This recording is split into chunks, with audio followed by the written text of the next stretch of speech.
Selamat malam. Kenapa aneh gue pakai batik? Kenapa ya orang Indonesia gitu ya? Ini pakai batik mau kondangan lo. Padahal Presiden Afrika Selatan aja yang almarhum Nelson Mandela itu pakai batik loh. Batik Indonesia. Ya kan? Dan batik itu bukan sekedar untuk undangan, ini bisa untuk apa aja. Bisa untuk kerja, selain untuk undangan, untuk lu liburan bisa men, batik bisa dipakai. Yang batik tuh nggak bisa, cuman untuk ngafanin pocong aja nggak bisa. Itu emang pocong mau kondangan. Ini bicara soal tahun baru. Masalah utama dari tahun ke tahun di Jakarta itu adalah kemacetan. Kemacetan, dan gue hargai orang-orang yang mau naik Transjakarta atau bisa kita bilang busway ya.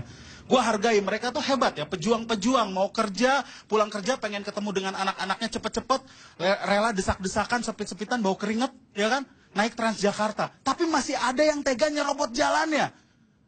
Dasar lo, ya kan? Dia ngejawab, guk-guk gitu kan. Anjing beneran ternyata kan.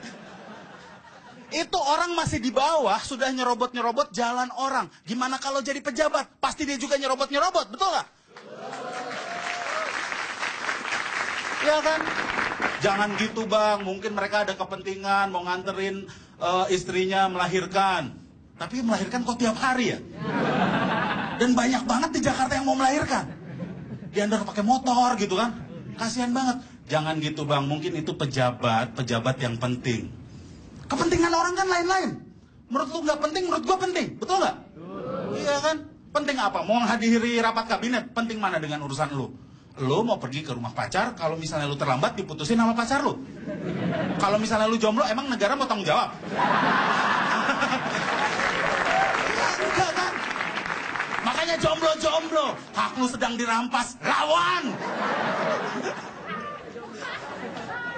Jahat itu ya.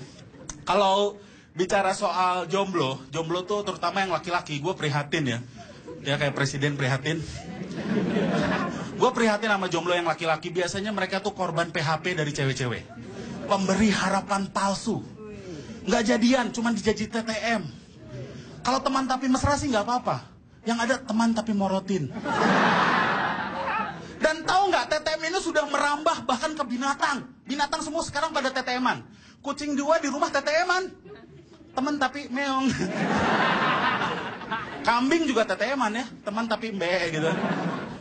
Dan kalau gue ini kalau tahun baru, biasanya gue pulang kampung. Gue ini orang Batak, tinggal di Jakarta. Memang gue orang Batak, gue pulang ke kampung, ke Batak.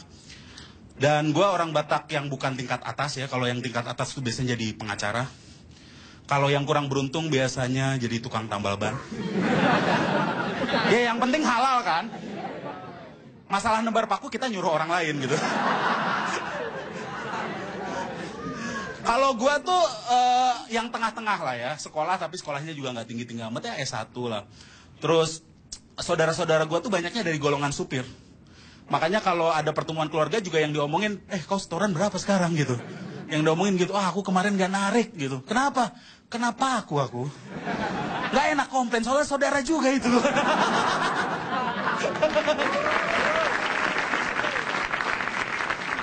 Kalau lu sekali-sekali ya pulang ke sana, sekali-sekali lah datang ke sana, kita tuh ada namanya tempatnya kedai kopi, tempat minum kopi.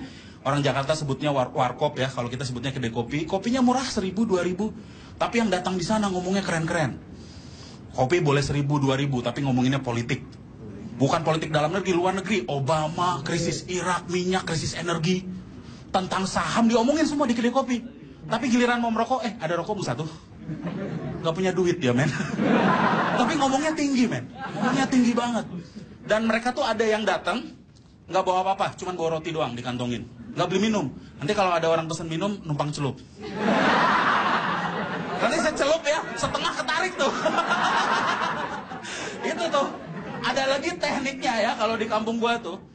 Ada ini prinsip ekonomi. Dengan biaya sekecil-kecilnya, mendapatkan teh sebanyak-banyaknya. Jadi dia mesen tehnya 1 bang. 1 gelas, kental bikinnya. Wah kental. Nanti udah setengah, tambah air panas. Nggak manis ini, minta gula. Akhirnya 3 gelas, keren kan? Dan gue biasanya kalau tahun baru pergi sama keluarga ke sana ya. Gue tuh udah berkeluarga dan istri gue itu seneng sekali, gue ceritain istri gue tuh seneng sekali nonton berita-berita olahraga. Bukan SEA Games, dia mah nggak peduli SEA Games menang atau kalah, dia nggak peduli. Dia senang mendengar gue olahraga gitu ya. Berita dari gue, mama aku sekarang olahraga gitu. Oh ya bagus, SEA Games juara nggak peduli. Kamu larinya udah berapa meter gitu. Jadi dia hanya peduli sama gue. Dan orang tuh suka salah sangka, seolah-olah kalau orang udah punya istri, sudah punya anak, dia akan sayang anak. Enggak men, gue punya anak. Tapi bukan artinya gue sayang sama anak-anak. Gue sayang sama anak gue. Anak-anak orang lain, ya bukannya gue nggak peduli ya, tapi ya bodo amat gitu. Ya kan kalau anak-anak orang lain itu asik ya gue temenin. Kalau nggak asik ya gue nggak mau bergaul dong sama anak-anak itu. Siapa lu gitu kan? Kalau anak gue sayangin. Remember, I'm Kak Semi, not Kak Seto. Kalau Kak Seto boleh sayang anak-anak gitu kan? Dan Kak Seto tuh ingetin gue ya dari zaman dulu ya. Kak Seto itu makanya ada patah katanya. Tidak ada yang konsisten di dunia ini kecuali gaya rambutnya Kak Seto. Ya, gaya rambutnya kan gitu terus kan? Konsisten men, kayak gitu terus. Jangan mentang-mentang gue mirip Kak Seto ya, rambutnya gue disamain sama Kak Seto. Dan Kak Seto ini memang orang paling konsisten. Dari gue masih kecil, dia udah ada namanya udah Kak Seto. Sekarang gue dipanggil Om Semi, dia masih Kak Seto. Kak Seto. Dan tau nggak? Gue tuh udah ini sebagai penutup ya, sebagai penutup gue ingin di tahun baru ini tidak lagi ada kekerasan di Indonesia, apalagi kekerasan yang didasarkan agama. Mentang-mentang agamanya lain, lu boleh mengerasin orang lain. Enggak men, lu nggak boleh mengusir orang Syiah, walaupun lu nggak percaya dengan ajaran mereka, lu nggak boleh mengusir orang Syiah keluar dari rumahnya. Ya kan? Kenapa mereka Syiah? Karena mereka murni lahir dari keturunan Syiah. Kenapa gua Kristen? Karena gua lahir dari orang Kristen. Kenapa lu di sini Muslim? Karena lu lahir dari keluarga Muslim. Jadi tidak ada satupun orang yang boleh diusir dari rumahnya hanya gara-gara keyakinan men. Gak ada men. Lu bengong aja ya. Gak ada men.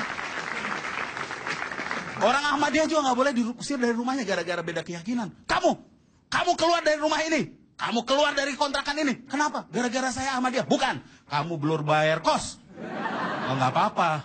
Dikirain orang Ahmadiyah nggak bayar kos. Bayar kos juga. Selamat malam, nama gue Semi.